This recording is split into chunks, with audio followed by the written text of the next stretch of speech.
Welcome guys to a new video. Let's go started. In March 2022, I'm Jesse, 16 years old, got a text from my mom. In our family app, in this app we have both my parents, me, my sister, and my brother. I found this very odd. My mom always texted or called. She knew about the voice memo because I explained it to her. But she never used it. At this time, I was in school. Our class just ended, and I was still sitting in the classroom. I put on my headphones to listen to what my mom sent me. When all of a sudden I felt sick to my stomach. I had a bad feeling about this. I played the message. I heard heavy breathing. My mom started speaking. She explained she and my dad had been in a car crash. Her voice was breaking. I couldn't tell if it was because of the pain or that it was because she had been crying. She said that our dad had passed on impact. She also said that our dad loved us and cared about us. At this point, I started to cry. I was still sitting in the classroom, unable to move, listening to my mom explaining that she and dad loved us, that we needed to take care of each other, be there for each other, and protect each other. After that, she said she loved us one more time. And then it stopped. I couldn't believe what just happened. I was hoping it wasn't real. A part of me still thought they were alive. I saw my brother in the hallway, messing and laughing with his friends. After he said goodbye to his friends, he saw me. He come over to the doorway, calling my name. I wasn't able to answer. I was having a panic attack. Classmates looked at me like I was nuts, but for once I couldn't care less. My brother came over to me, asking what was wrong. I wasn't able to speak, and how do you tell your brother that his parents passed? I pulled off my headphones and put it on his head with my shaking hands. I pressed play. I watched my brother's facial expression go in from worried to panicking and crying. Shortly after this, our sister called. I picked up. We knew that the other one knew. We didn't really talk to each other. We just sat there. About an hour later, two policemen came into my class. They took me and my brother. We went into the car. The whole ride was silent. The policemen didn't say anything, but I could see their sad facial expressions. Once arrived at the bureau, we saw our sister there.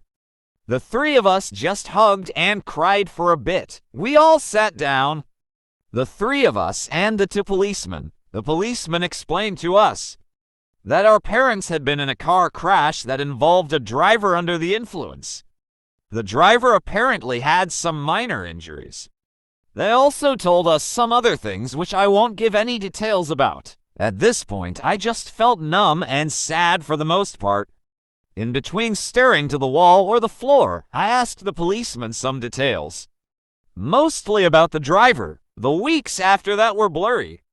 I only remember that we were trying to stay together because my brother and I were still minors. We didn't want to end up in foster homes. It has been almost a year now. It's been the toughest year of my life. We still live in the house of our parents. Our sister was able to be our legal guardian. We take care of each other, like my mom asked us to. Sometimes I wonder how it would be if they would still be here. Don't get me wrong, I have a great bond with my siblings, but I miss our parents. I know my brother and sister also do. This was it. I just needed to tell someone this. Thank you if you've been reading all of this. I appreciate it. Let's check out some people advice. I'm so sorry, so very sorry for your loss as a parent. I can't imagine being in the position your mom was in and having the frame of mind to record a voice memo like that.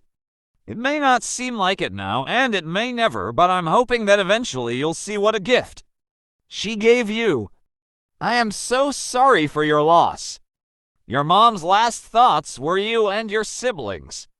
And I hope that love she had for you will carry you through all of life. What a beautiful but heartbreaking thing that she was able to send the voice message with her final powers. Please remember that you don't have to get over a loss like this, but you'll slowly learn to live with it. One day, the memories of your parents will bring you more joy than grief. Before start the story, too, I think some of you are tired to listening for this to stories together. Who's tired, take a little break. This story starts 8 years ago when my friend, let's call him Bill, became the property manager for a commercial and retail office building.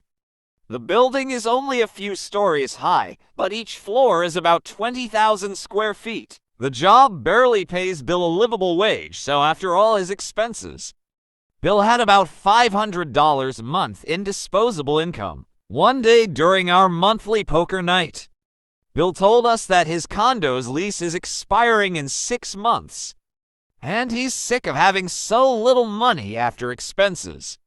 He then asked us if we would be willing to help him with an idea he had. Bill knows that most of us are in the skilled trades, and some of us even have our own contracting business, so we're the perfect people to help him out. He explains that the building he works in has a very large basement that's mostly empty, and he would like us to help him turn a 2,000 square foot area into a dwelling. We thought he was crazy, but with a few conditions we agreed to help. The only day we can do this is Sunday, because none of the commercial tenants were working and only one retail tenant was open Sunday. But they didn't have access to the main lobby from there, and you needed a key card to enter the building's main lobby on the weekends. So over the next few months, on most Sundays, we would go there and work on the dwelling. It turned out really nice.